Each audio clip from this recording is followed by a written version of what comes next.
পাগল হয় যাতে মাওলার পাগল হইয়া যায়, যদি আশিক হওয়া লাগে মাওলার আশিক হইয়া যায়।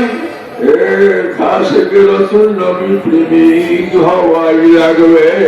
দুনিয়ায় বাঁচিয়া থাকতে কাবের ভিতরে আল্লাহ নবীর সঙ্গে জিয়ারত যেন নসিব হইয়া যায়। আল্লাহুম্মা আমিন।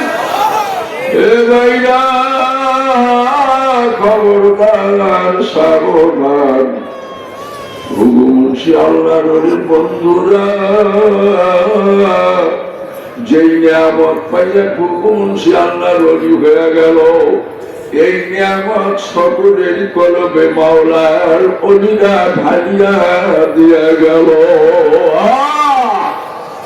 এ বাবারে হেফাজত করা লাগবে। আল্লাহর ওলিদের কথাগুলি আমাদের যেন মনে থাকে, গুনার কাম আর করব না, নেকের কাম আর ছাড়ব না। বলুন আল্লাহুম্মা আমিন। ভাইরা আমার, এই গঙ্গার পার কুড়িগ্রাম মাদ্রাসা আছে।